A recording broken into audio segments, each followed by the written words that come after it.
أجر المحسنين إن الله لا يضيع أجر من أحسن عملا. آپ اپنے حصے کی نیکی کرتے جائیں اور اللہ آپ کو اس کا صلہ ضرور دے گا.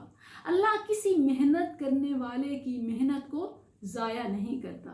یہ اس کا اصول ہی نہیں، یہ اس کے ہاں رول ہی نہیں کہ آپ محنت کر رہی ہوں اور آپ کو اس کو صلہ نہ ملے.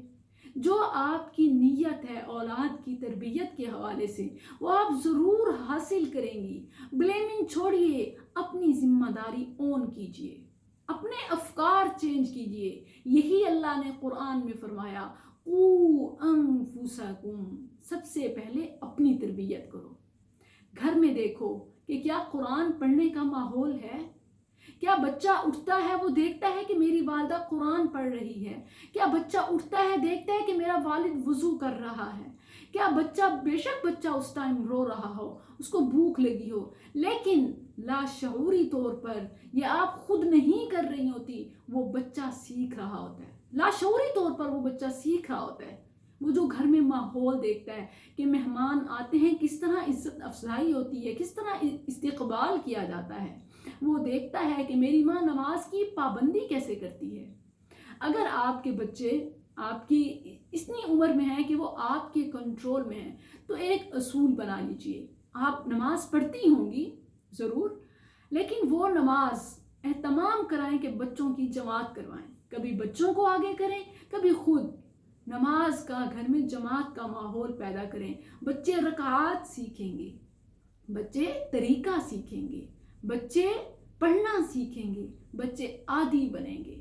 آپ نے ان کو ٹریننگ ہی کتنی دی ہے جب ہم یہ شور مچاتی ہیں کہ بچہ نماز نہیں پڑھتا. بچے کے اندر رب کی توحید، کچھ چیزیں فکس کر لیں کہ میں نے رب کی پہچان اپنے بچے کو سکھانی ہے. بچے سے سوالات کریں کہ بچے کو رب کے بارے میں کیا تعارف ہے، بچہ رب کو کتنا پہچانتا ہے.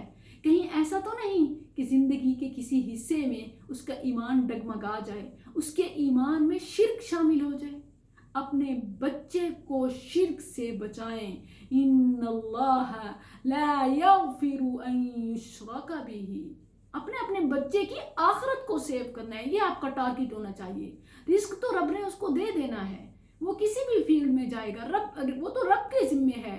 وَمَا مِن دَابَّةٍ فِي الْأَرْضِ إِلَّا عَلَى اللَّهِ رِزْقُهَا. اس کا رزق تو رب کے ذمے ہے. آپ نے اس کی آخرت کو سیو کرنا ہے.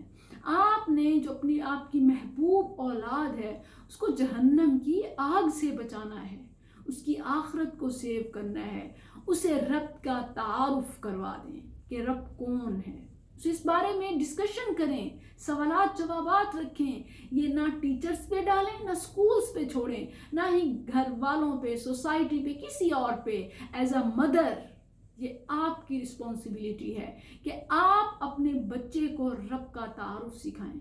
ایز اے فادر یہ آپ کی رسپانسبلٹی ہے کہ آپ اپنے بیٹوں کو نماز کا عادی بنائیں، اپنے ساتھ جماعت پہ لے کے جائیں. کوئی بھی دوسرے پر بلیم کر کے اپنی ذمہ داری سے سبکدوش نہیں ہو سکتا. رب کی پہچان، توحید ان کے اندر ڈال دیں. کتنی ہی خرافات ملتی ہیں. ایمان کو سیو کرنا، خالص توحید کو پہچاننا ایک بہت بڑا چیلنج بن چکا ہے. کیا آپ نے اپنے بچے کو شرک سے پاک کر دیا؟ اس کا ایمان اتنا قوی، مضبوط، رب سے تعلق اتنا جوڑ دیا کہ وہ کبھی بھی غلطی میں بھی نہ انجانے، جانے نہ انجانے میں کہیں شرک نہ کر بیٹھے.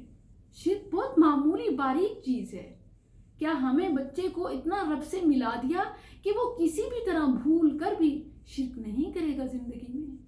سیرت رسول صلی اللہ علیہ وسلم ان کے سامنے پڑھیں، ان کو سنوائیں، بچوں کو ٹاسک دیں کہ نبی صلی اللہ علیہ وسلم کے کھانے کا طریقہ آپ نے مجھے سمجھانا ہے.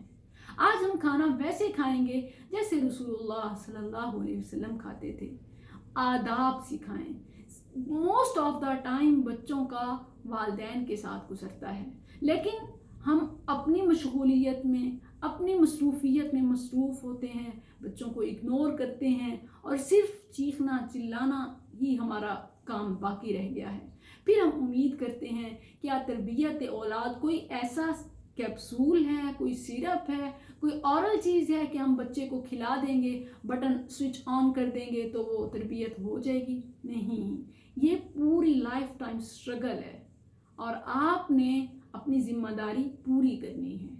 اولاد کی اچھی تربیت کر کے یہ اولاد کا آپ پر سب سے بڑا حق ہے، ان تمام حقوق میں سے جو رب نے آپ پر ڈالا ہے، قُوا أَنفُسَكُمْ وَأَهْلِيكُمْ نَارًا، خود بھی بچو اور اپنی اولاد کو بھی، اپنے اہل کو بھی جہنم کی آگ سے بچاؤ۔ وآخر دعوانا ان الحمد للہ رب العالمین۔